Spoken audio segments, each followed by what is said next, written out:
Hello साथीहरू, आज यस भिडियोमा तपाईहरुलाई म कम्प्युटरको बेसिक जानकारी दिन गइरहेको छु। कम्प्युटरको सेटअप र डेस्कटपको बारेमा बताउन गइरहेको छु। मैले पीसी टेबलको तल राखेको छु अनि मोनिटर, किबोर्ड, माउस माथि राखेको छु। यहाँ दुवै मोनिटर अनि पीसी को केबल चार्जिङ केबल हो। यसबाट पावर केबल हो। यसमा पावर को लागि हो। भिडियो मन परेमा लाइक सब्स्क्राइब गरिदिनु होला। मैले पीसी लाई तल राखेको छु। स्टार्ट बटन दबाउनु होला पीसी को। मेरो पीसी अन भइसकेको छ। यहाँ बुट हुन पनि स्टार्ट भइसकेको छ। कुनै मोनिटरमा पावर बटन दबाउनु पर्छ। पावर बटन दबायो भने मोनिटर स्क्रिन चालु हुन्छ। यहाँ मैले पासवर्ड हानेर खोलिसकेको छु। अब तपाईलाई स्क्रिनमा भएको सबै कुराहरू देखिन्छ। तपाईको डेस्कटपमा मिलाएका एप देखिन्छन्। अहिले किबोर्डको त्यति उपयोगी छैन। माउसबाटै हामीले प्रयोग गर्छौं। अब माउसको म भिडियोमा लेफ्ट क्लिक राइट क्लिक भन्छु।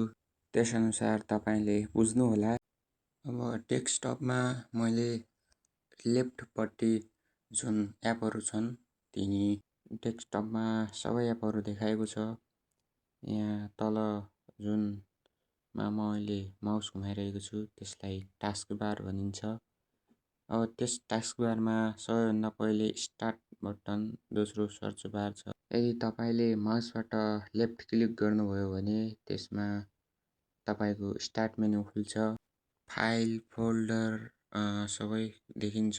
क्याल्कुलेटर, तपाईले जुनसुकै पीसीमा एपहरू छन्, फाइल छन्, सबै अप्सन देखाएको हुन्छ। सेटिङहरू यहाँ साइडमा तपाईको सेटिङ डकुमेन्ट देखाएको छ। अब यसको दोस्रो विकल्प पनि छ। तपाईले किबोर्डबाट विन्डो बटन दबायो भने त्यसबाट पनि यो स्टार्ट मेनु खुल्छ। दोस्रो चोटी त्यसै किबोर्डको विन्डो बटन दबायो भने यो क्लोज हुन्छ। अब त्यसको ठीक दायाँपट्टि सर्च आइकन देखाएको छ। यो तपाईको कुनै एपहरू खोज्न, डकुमेन्ट खोज्न अनि तपाईको सबै कुराहरू खोज्नको लागि उपयोग हुन्छ। जस्तै म युट्युब सर्च गर्दै छु। मेरो युट्युब आइसकेको छ। यहाँबाट सर्च गरेको कुरा तपाईले खोज्न सक्नुहुन्छ। त्यसबाट ओपन गर्न सक्नुहुन्छ। अनि यहाँ सबै एपहरू पनि देखाएको छ। अब एप पनि खोल्न सक्नुहुन्छ यसबाट। यसलाई क्लोज गर्ने। त्यसको ठीक दायाँपट्टि टास्क भ्यू छ। यस टास्क भ्यूमा तपाईले अगाडिको 3-4 दिन अथवा जुन दिनमा कुनै तपाईले जुन एपबाट केही हेर्नु भएको थियो भने त्यसको सो यहाँ देखाउँछ। बाँकी कुरा यसमा माथि नाउ ट्याब देखिएको छ, नाउ डेस्कटप देखिएको छ। त्यसमा क्लिक गर्नुभयो भने तपाईको दुईवटा डेस्कटप खुल्छ। तपाईले दुईवटा डेस्कटपमा काम गर्न सक्नुहुन्छ। त्यहाँ राखिएका सबै एपहरू देखिन्छन्। अब यहाँ मैले क्रोम खोल्दा यहाँ तपाईले क्रोममा जुनसुकै वेबसाइट खोल्न सक्नुहुन्छ। यो जुन दायाँपट्टि एरो देखिएको छ युट्युबको त्यसलाई क्विक लन्च एरिया भनिन्छ। बारबार युज गर्ने एपहरू राख्न सक्नुहुन्छ यसमा।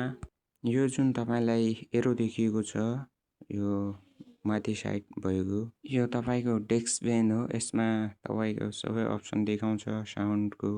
अब यसको ठीक दायाँपट्टि तपाईलाई एउटा चार्ज आइकन देखाएको छ। त्यसमा यदि तपाईले युपीएस लगाउनु भएको छ भने त्यसमा ब्याट्रीको चार्जको पर्सेन्ट देखाउँछ। मैले अहिले केबलबाट जोडेको छु। त्यसैले अहिले मलाई चार्जको पर्सेन्ट देखाएको छैन। यसमा मिटाउन भनेर देखाएको छ।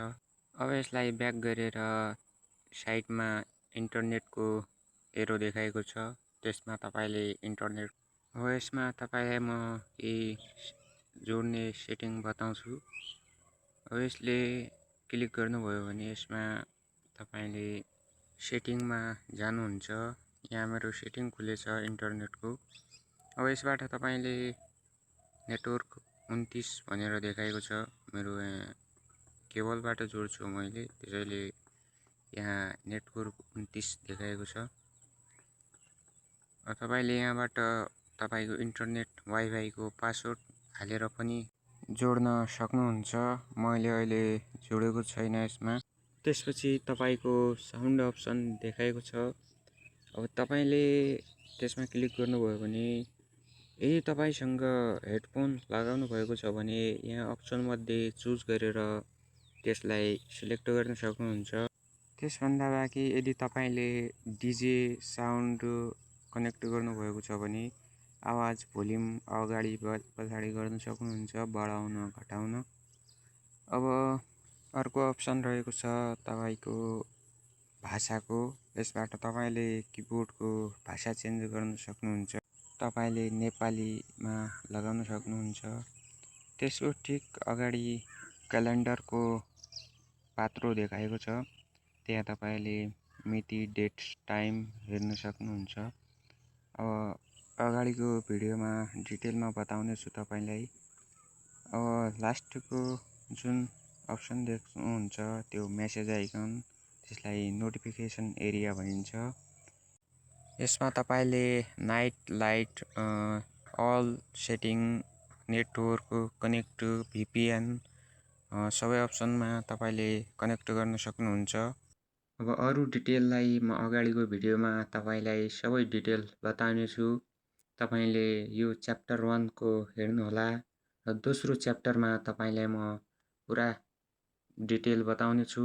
भिडियो राम्रो लागेमा प्लिज लाइक कमेन्ट गर्न नभुल्नुहोला र यो भिडियोको बारेमा तपाईले केही सोध्ने वा कमी लागेमा हामीलाई कमेन्ट गर्नुहोला र अगाडिको भिडियोमा त्यस्तै आधारमा बनाउने छौं।